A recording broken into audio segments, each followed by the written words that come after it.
ada benda yang aku rasa menarik, especially kalau kau tengok daripada awal, seorang perempuan yang tak ada apa-apa, kalau orang jahat datang pun dia baling plushy sangat, tiba-tiba ending dia boleh pegang pistol. Macam mana tu? So filem ni, filem Road to Vendetta. So filem ni dah tayang dekat program. Sebuah filem Hong Kong tapi dia ada collab dengan pelakon-pelakon daripada Jepun. Kisah pasal seorang pembunuh upahan yang berasal daripada Hong Kong. Ada satu misi yang dia perlu buat dekat Jepun.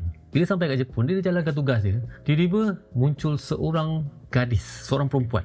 Perempuan ni dia muncul dan dia mengaku yang dia yang bayar lelaki ni untuk lakukan pembunuhan tu. Tapi masalahnya, payment tu tak dapat dibuat sepenuhnya. Dia tak ada duit. Dan satu-satunya cara adalah untuk cari duit lah. Macam mana nak cari duit tu kau tengok sendiri. Tapi yang menariknya, ada benda yang perempuan ni perlu buat untuk dapatkan duit, which is untuk buat satu misi yang dia tak pernah buat. Dan kalau korang pernah dengar nama Koichi Sakamoto, dalam filem ni dia adalah action dan stunt director. Dan Koichi Sakamoto ni juga adalah director untuk filem Kamen Rider dan juga Ultraman. Filem ni sebuah filem yang menarik, especially kalau korang tengok dua karakter utama ni. Hero ni pada Hong Kong, dia tak tahu cakap Jepun. Bila sampai Jepun, dia jumpa perempuan Jepun ni pula tak tahu cakap Hong Kong. So bila dia communicate tu, macam itik dengan ayam tu. Tu satu benda yang menarik. Satu lagi aku suka konsep plot untuk cerita ni, idea untuk cerita ni. Macam mana dia sampaikan watak perempuan yang korang tengok daripada awal memang aku nak cakap macam lemah, tapi ending dia kau tengok dia jadi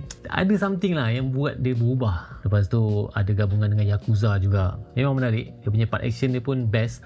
Third act dia kau akan dapat tengok ada beberapa scene yang agak mengerikan, ganas. Ada satu scene tu kat mata mat, kau jari je.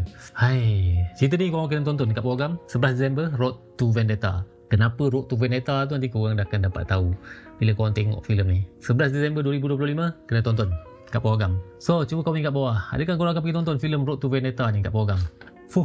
Nyaman.